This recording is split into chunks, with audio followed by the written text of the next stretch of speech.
Dilihat dari adat istiadat, budaya, agama, serta kebiasaan dan gaya hidup masyarakatnya, Indonesia dapat dikatakan negara yang beragam serta kaya akan perbedaan. Faktor-faktor tersebut secara tidak langsung mempengaruhi pembentukan sistem pemerintahan Indonesia. Semenjak kemerdekaan Indonesia yang diumumkan pada tanggal 17 Agustus 1945, Indonesia menganut bentuk pemerintahan republik yang mana tercantum dalam Konstitusi 1945. Dalam menjalankan pemerintahan negara, Indonesia menganut sistem pemerintahan presidensial. Dapat dipahami bahwa sistem pemerintahan presidensial sebagai sistem pemerintahan di mana kekuasaan eksekutif dipilih melalui pemilihan umum dan terpisah dari kekuasaan legislatif. Yang pertama, bagaimana pengertian dari sistem presidensial yang diterapkan di Indonesia? Yang kedua, bagaimana sistem presidensial bekerja di Indonesia? Yang ketiga, bagaimana dengan situasi yang secara nyata terjadi di Indonesia? Apakah masih sesuai dengan sistem presidensial? Yang keempat, kendala apa saja yang dialami selama Indonesia menggunakan sistem presidensial ini? Dan yang kelima, seberapa efektifkah sistem presidensial selama diterapkan di Indonesia? Pemerintahan dengan sistem presidensial ialah sistem yang dapat dikatakan mementingkan kepentingan rakyat. Presiden ditunjuk oleh rakyat melalui pemilu yang dilaksanakan selama 5 tahun sekali, sesuai dengan aturan yang ditentukan dalam konstitusi. Diikuti dengan sistem pemisahan kekuasaan yang jelas. Pada sistem pemerintahan presidensial, lembaga eksekutif yang ada di Indonesia diwakili oleh seorang presiden, tidak memiliki tanggung jawab kepada lembaga legislatif yang diwakili oleh DPR, dan lembaga legislatif dia memiliki kekuasaan untuk memberhentikan lembaga eksekutif. Berikut merupakan sistem presidensial yang dikemukakan oleh Jimmy Asidik. Yang pertama, kekuasaan dipisah dengan tegas antara cabang kekuasaan legislatif dan eksekutif.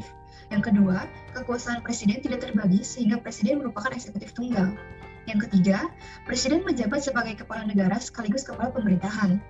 Yang keempat, menteri diangkat oleh presiden untuk membantu serta bertanggung jawab kepada presiden.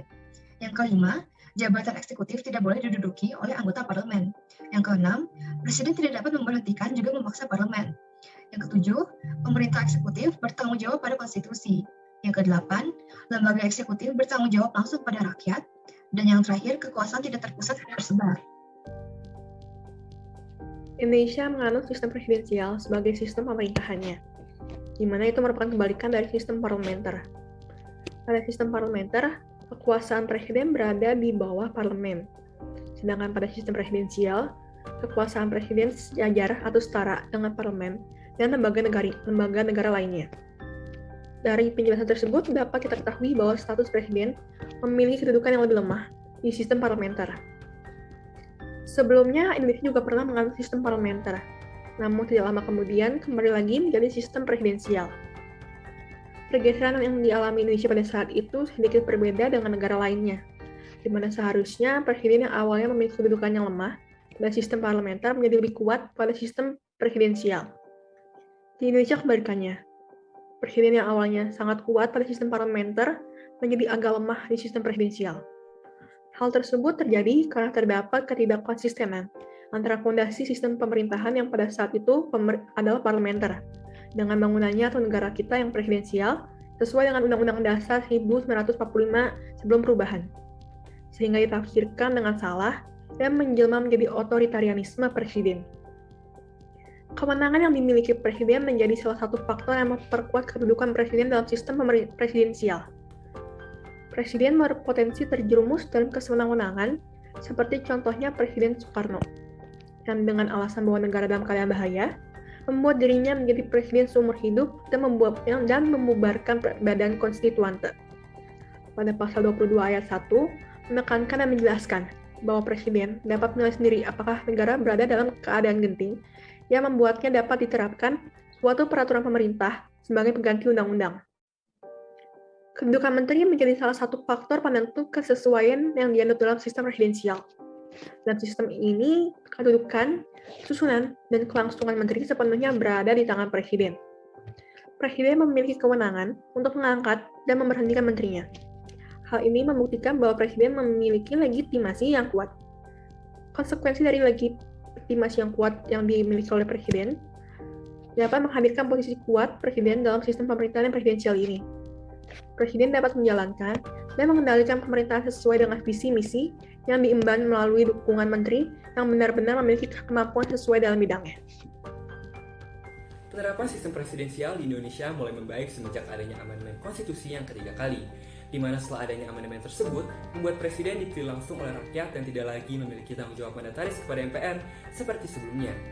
Namun, hilangnya tanggung jawab sebagai mandataris MPR pada presiden tidak menjadikan penerapan sistem presidensial di Indonesia benar-benar berjalan dengan murni dan utuh.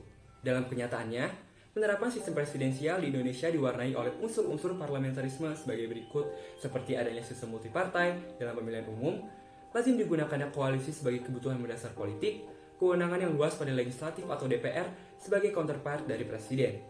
Meskipun sejauh ini pemerintahan tetap berjalan dengan baik beriringan dengan penggabungan unsur-unsur presidensialisme dan parlamentarisme, akan tetapi hal tersebut membuat penerapan sistem presidensial di Indonesia bisa dibilang tidak berjalan secara efektif, akuntabel, dan demokratis. Maka dari itu, redesign sistem presidensial di Indonesia perlu dilakukan agar sistem presidensial di Indonesia dapat berjalan dengan efektif dan seutuhnya. Di dalam sistem presidensial, kedudukan antara lembaga legislatif dengan lembaga eksekutif adalah sama. Masalah yang pada terjadi adalah deadlock disebabkan oleh DPR yang menolak Perpu nomor 4 tahun 2008 tentang JPSK. DPR menolak Perpu tersebut dengan alasan dapat membahayakan keuangan negara. Dari peristiwa tersebut menunjukkan bahwa ketika kedua lembaga tersebut tidak memiliki satu suara, maka akan dapat menimbulkan masalah. Lalu pada pemilu tahun 2009, pasangan Capres dan Cawapres yang diusung oleh Partai Demokrat yaitu SBY dan Budiono memenangkan pemilu eksekutif.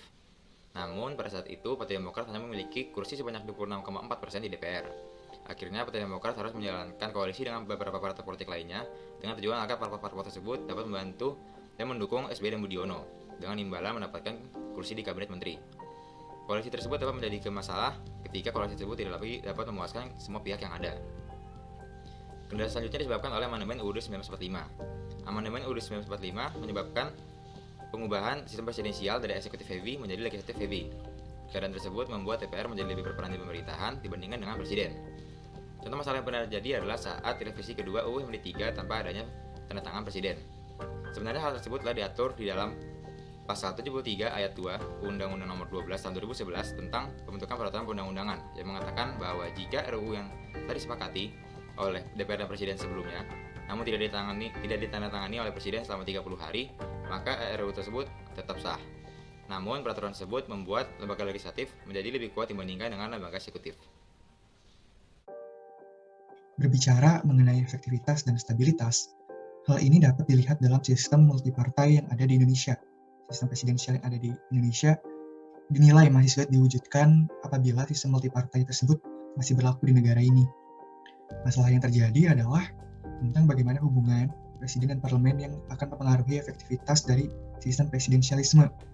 Akan adanya sebuah kebuntuan politik, penggunaan hak interpelasi dan juga hak angket oleh parlemen maupun impeachment dapat terjadi pada sistem presidensial.